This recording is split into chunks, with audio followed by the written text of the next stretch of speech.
Mirdita, emri im është Mimoza Thaçi dhe do të ju tregoj sot historinë shumë inspiruese e cila më preku mua dhe shkaktoi lot në sytë e mi kur e dëgjova historinë e Sylvester Stallones. Pra kjo është historia reale e yllit të Hollywoodit Sylvester Stallone. Është një nga historitë më të dhimbshme që ndonjëherë ka treguar Hollywoodi. Emri i tij është Sylvester Stallone. Një nga superyjet më të mëdhenj dhe më të famshëm të Amerikës.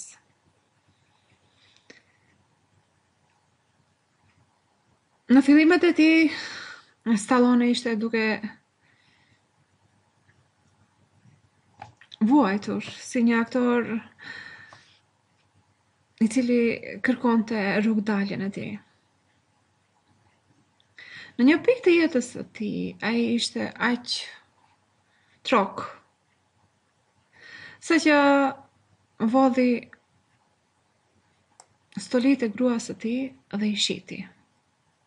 Gjërat u bën aq keq sa që ai përfundoi pa shtëpi. Ai ka fjetur në rrugët e New Yorkut, në autobuse, në stacionet e autobuseve për 3 ditë. E pamundshme për të paguajtur qiran e tij dhe ushqimin. Pika më e ulët në të cilën ai arriti, ai u mundua që ta shes qenin e tij tek një dyqan që shiste pije alkoolike për një të huaj, sepse nuk ishte para që ta ushqej qenin. E shiti për $25. Dhe tregon se kur e shiti qenin e tij, u largua duke qarë. 2 javë më vonë, ai e pa një garë boksi mes Muhammad Ali dhe Chuck Wemper. Dhe kjo e inspiroi atë që të shkruaj një dorëshkrim për librin e famshëm Rocky. Ai e shkruajti këtë film, këtë dorëshkrim për 20 orë. U mundua që ta shiste dhe e mori një ofertë për $125,000. Por ai e kishte një kërkesë. Kërkesa e tij ishte që ai të jetë ylli i atij filmi. Ai donte rolin kryesor. Të ishte vetë Rock. Por studio i tha jo. Ata donin një yll real. Ata i thanë, ti dukesh si një person shumë qesharak dhe flasësh shumë çuditshëm. Ai mori skriptin e tij dhe doli nga studio. Pas disa javësh, studio i ofroi atij $250,000 për skriptin, për dorëshkrimin. Ai përsëri refuzoi. Pastaj ata i ofruan $350,000. Por vazhdonte të refuzonte. Ata donin filmin e tij, por jo atë. Ai tha jo. Sepse ai tha, unë duhet të jem në atë film. Pas një kohe, studio u pajtua dhe i dha atij vetëm $35,000 për dorëshkrimin dhe e lejoi atë të jetë ylli i atij filmi. Dhe tjetra është histori. Filmi fitoi Best Picture, Best Direction dhe Best Film Edition në çmimet Oscar. Ai bile u nominua si aktori më i mirë. Filmi Rocky është radhitur në American National Film Registry si një nga filmat më të mrekullueshëm të gjithë kohrave. Dhe ju e dini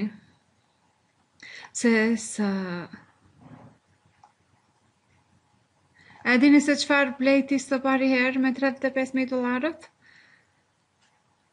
Qenin që e shiti. Po, Stallone donte aq shumë atë qenë sa që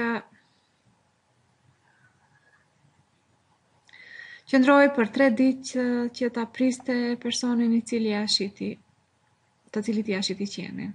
Ditën e tretë, ai e pa njeriun me qenin. Stallone i sqaroi se pse e shiti qenin dhe e luti që t'ia kthente prap, por njeriu refuzoi. Stallone i ofroi atij $100, ai refuzoi. Ai i ofroi atij $500 dhe ai përsëri refuzoi. Po, ai refuzoi edhe $1.000 dhe e besoni?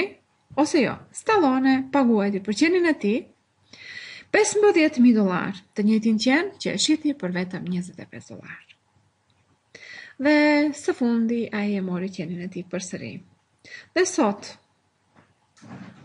i njëjti Stallone, i cili kishte fjetur në për rrugë dhe shiti qenin e tij, vetëm sepse nuk mund të ta ushqente, është një nga yjet më të mëdhej i cili ka ecur në këtë planet të quajtur tokë. Të jesh trok është me të vërtet keq. A keni patur ndonjëherë ëndër? Ndonjë ëndër të mrekullueshme. Por je aq brok sa që nuk mund ta realizosh atë. Shumë i vogël për ta bërë atë dhe për ta arritur atë. Po, edhe unë kam qenë aty shumë herë. Jeta është e vështirë. Mundësitë do të kalojnë ty, vetëm sepse ti je askushi. Njerëzit do t'i duan produktet e tua, por ti jo. Është një botë e vështirë. Nëse ti nuk je më i famshëm, ose i pasur, ose me lidhje, ju do ta gjeni veten se është një ngatresë. Sepse dyert do të mbyllen ty. Njerëzit do të vjedhin. Njerëzit do të vjedhin lavdin tënde. Dhe do të thejnë shpresat tua. Ty do të shtysh dhe do të shtysh. Dhe përsëri asgjë do të ndodhë. Dhe pastaj shpresat tua do të thyhen. Ju do të jeni brok. Aq brok, aq në borxhe. Sa që do të bësh punë të ndryshme për të mbijetuar. Nuk do të jesh në gjendje ta ushqesh veten, dhe po, mund të përfundosh duke fjetur rrugëve, sepse kjo ndodh. Po, ndodh. Por asnjëherë mos lejo ata të thejnë ëndrrën tënde. Çfarë do që të ndodh? Ti duhet të vazhdosh të ndrosh. Kur ata të thyen shpresën, vazhdo të ndrosh. Edhe në qoftë se të refuzojnë, vazhdo të ndrosh. Edhe në qoftë se ata të shkatrojnë ty, vazhdo të ndrosh. Askush nuk e di se sa i aftë je ti përveç teje, përveç vetes tënde. Njerëzit do të gjykojnë ty për mënyrën se si ti shikon, për mënyrën se çfarë ti ke. Por të lutem, lufto. Dhe vendose vendin. Zëje vendin tënd në histori. Lufto për lavdin tënde. Asnjëherë mos u dorëzo. Edhe në qoftë se kjo do të thotë se ti duhet të shesësh veshjet tua dhe të flesh me qend. Është okay. Por gjithashtu, përderisa ti ende je gjallë, historia jote ende nuk ka mbaruar. Më beso. Vazhdo të luftosh, vazhdo të ndrosh, të shpresosh dhe të jetosh.